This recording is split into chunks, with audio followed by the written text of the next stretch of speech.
అందరికీ నమస్కారం. నేను Swarupa Potlapalli. Welcome to I dream. 5 ఏళ్ల క్రితం కరోనా సృష్టించిన విలయాన్ని మనం అందరం చూసాము.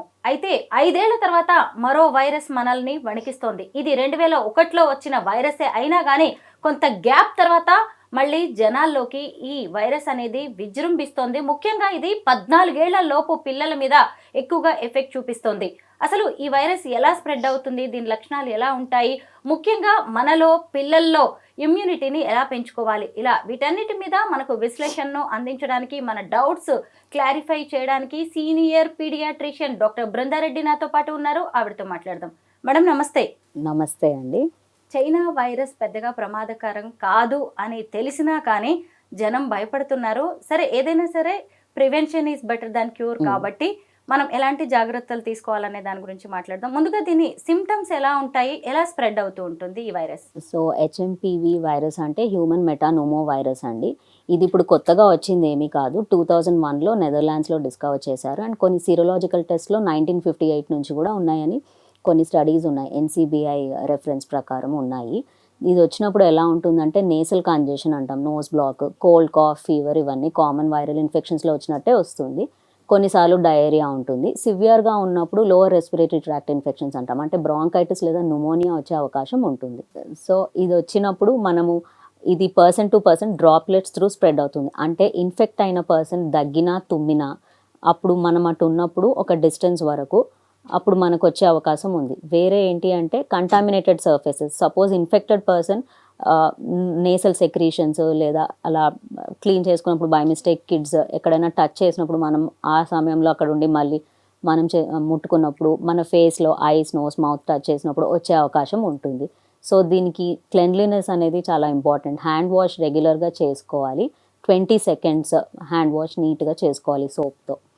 అండ్ దీనికి ఐడెంటిఫికేషన్ టెస్ట్స్ అంటే పర్టిక్యులర్గా ఇమ్యూనో అసేస్ అని ఉంటాయి, వైరల్ డిటెక్షన్ టెస్ట్స్ ఉంటాయి, లేదా జీనోమ్ డిటెక్షన్ టెస్ట్స్ ఉంటాయి, నాట్ టెస్ట్ అంటాము, RT-PCR, ఇమ్యూనో అసేస్, అలాంటి టెస్ట్స్ ఉంటాయండి.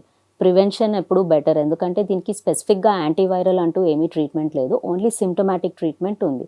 సో మీకు ఫీవర్, న్యూమోనియా వస్తే వాటికి ఎలాంటి ట్రీట్మెంట్ ఉంటుందో డాక్టర్ ఆ బేబీ కండిషన్ బట్టి, సివియారిటీ బట్టి ట్రీట్మెంట్ ఇస్తారు.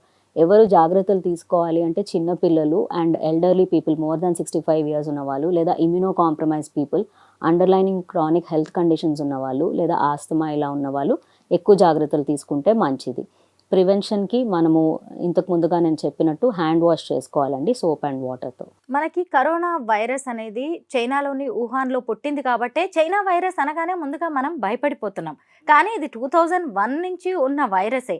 అయితే మీరు ఈ మధ్యలో ఎప్పుడైనా పిల్లలకి టెస్ట్ చేసినప్పుడు ఈ వైరస్ బయటపడిందా? ఇది అప్పుడప్పుడు రేర్లీ ఐడెంటిఫై అయ్యేదండి. కొన్ని పాత ల్యాబ్ రిపోర్ట్స్లో కొన్ని పాజిటివ్ వచ్చినాయి ఉన్నాయి. సో దీని గురించి ఎక్కువ కంగారు పడనక్కర్లేదు. ఇంతకు ముందుగా చెప్పినట్టు దీనికి స్పెసిఫిక్ యాంటీవైరల్స్ కానీ వ్యాక్సిన్స్ కానీ లేవు కాబట్టి మనం ఇమ్యూనిటీ పెంచుకుంటే ఒకవేళ ఇన్ఫెక్షన్ వచ్చినా మన బాడీ దాన్ని ఇమ్యూన్ రియాక్షన్తో మనం తట్టుకోగలుగుతాము. సో ఇమ్యూనిటీ ఎలా పెంచుకుంటామంటే హైడ్రేషన్ మంచిగా మెయింటైన్ చేసుకోవాలి, జంక్ ఫుడ్ అవాయిడ్ చేసి మంచి హెల్దీ సీజనల్ ఫ్రూట్స్ తినాలి అందరూ, healthy home made food, fresh food తింటే మంచిది.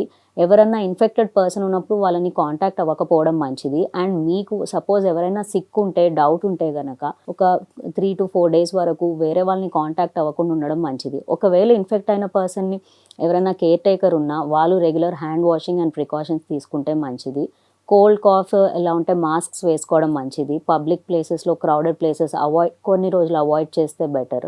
డాక్టర్, COVID-19 వైరస్ వచ్చినప్పుడు కోవిషీల్డ్, కోవాక్సిన్ వంటి మనం వ్యాక్సిన్స్ తీసుకున్నాం కదా, మళ్ళీ ఈ చైనా వైరస్ HMPVకి సంబంధించి ఏవైనా వ్యాక్సిన్స్ ఉన్నాయా, మనం తీసుకోవాల్సిన అవసరం ఉందంటారా? ఎట్ ప్రెసెంట్ అయితే దీనికి పర్టిక్యులర్ వ్యాక్సిన్ ఏమీ లేదండి. సో దీనికి స్పెసిఫిక్ ట్రీట్మెంట్ లేదు, ఓన్లీ సిమ్టమాటిక్ ట్రీట్మెంట్ ఉంది. ప్రివెన్షన్కి మన ఇమ్యూనిటీ పెంచుకోవాలి అంతే. అసలు చిన్న పిల్లలకి ఏ చిన్న సమస్య వచ్చినా కానీ పేరెంట్స్ భయపడిపోతూ ఉంటారు కదా, అవి ఒక్కసారి నిజంగా కూడా సీరియస్ అయ్యే ఛాన్స్ ఉంది మనం కొంచెం నెగ్లెక్ట్ చేసిన. అయితే ఈ వ్యాధి అనే కాకుండా మనం ఇమ్యూనిటీని పెంచుకోవడానికి ఇంట్లోనే చాలా రెమెడీస్, మన వంటగదే పెద్ద ఒక ప్రయోగశాల. చిన్న పిల్లల కోసం మనం ఇంట్లో ఇమ్యూనిటీని పెంచడానికి ఏం చేయొచ్చు అంటారు? సో చిన్న పిల్లలకి ఇంట్లో ఇమ్యూనిటీ పెంచడానికి ఇంతకు ముందుగా నేను చెప్పినట్టు జంక్ ఫుడ్ అవాయిడ్ చేస్తే మంచిది.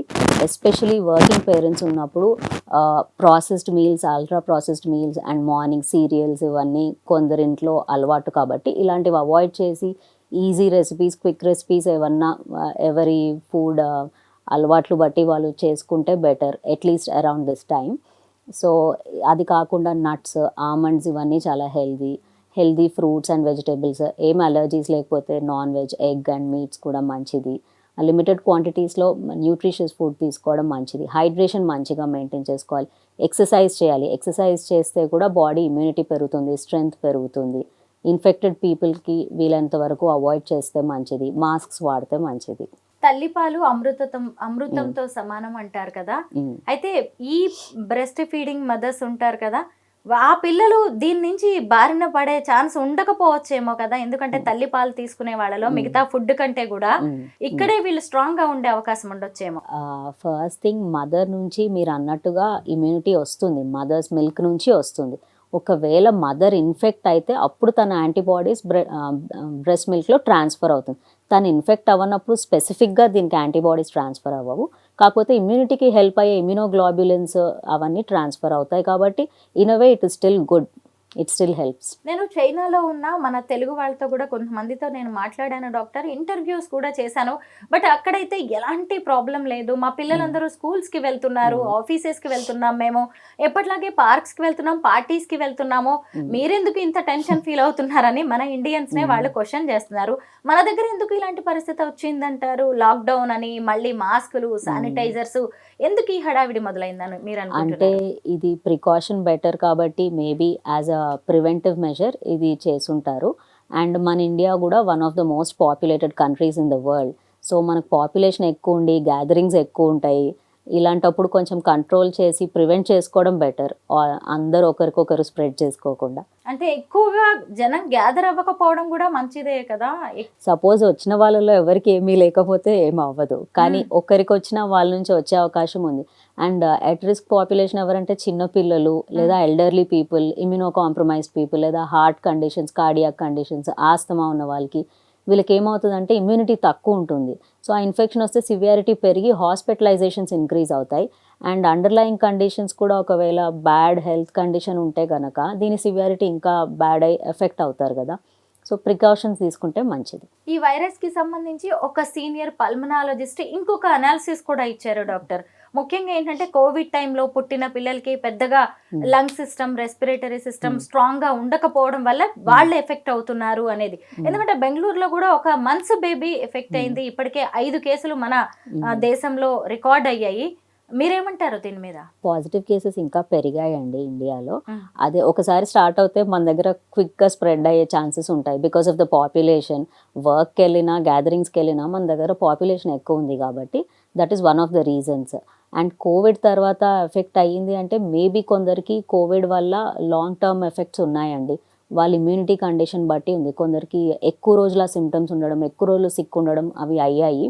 అండ్ కోవిడ్ తర్వాత ఏంటంటే క్లెన్లీనెస్ పెరిగింది, జనాల్లో అవగాహన వచ్చింది.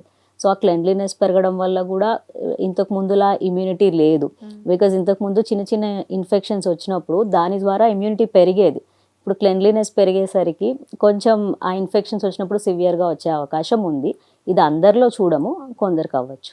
చైనా వైరస్ అది కూడా పిల్లల మీద ఎక్కువగా ఎఫెక్ట్ చూపిస్తుంది అనగానే పేరెంట్స్ భయపడిపోయి పీడియాట్రిషియన్స్ కి కాల్స్ కూడా చేస్తూ ఉంటారు. ఏమి రాకపోయినా గానీ ఎలాంటి జాగ్రత్తలు తీసుకోవాలి అని చెప్పేసి అడుగుతూ ఉంటారు కదా. మీకు ఎవరైనా కాల్స్ చేస్తున్నారా? ఎలాంటి డౌట్స్ రేస్ చేస్తున్నారు?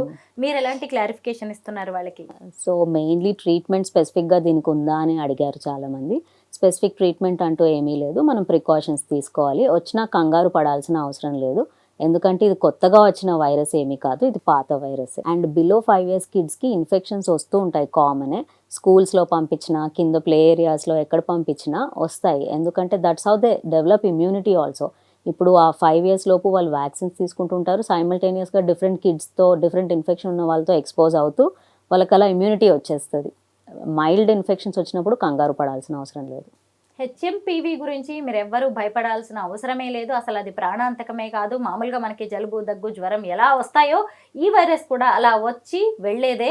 వాస్తవానికి కొన్ని ఫ్రెండ్లీ వైరస్లు కూడా ఉంటాయి, దీన్ని మనం అలా ట్రీట్ చేయొచ్చు, అలాగని నెగ్లెక్ట్ చేయాల్సిన అవసరం లేదు. ముఖ్యంగా మీరు గుర్తుపెట్టుకోవాల్సింది ఏంటంటే పిల్లలకు ఇమ్యూనిటీ పవర్ ఎక్కువగా ఉంటుంది. కోవిడ్ లాంటివి వచ్చినప్పుడు కూడా ఎక్కువగా ఎఫెక్ట్ అయింది కూడా పిల్లల కంటే పెద్దవాళ్ళు, ముసలి వాళ్ళు అయ్యారు. పిల్లలు చాలా స్ట్రాంగ్గా ఉన్నారు. అప్పుడు డెత్ టోల్ కావచ్చు, ఆ కోవిడ్ బారిన పడిన పిల్లల సంఖ్య కూడా చాలా తక్కువ. ముఖ్యంగా మీ పిల్లల్లో ఇమ్యూనిటీ పెంచండి.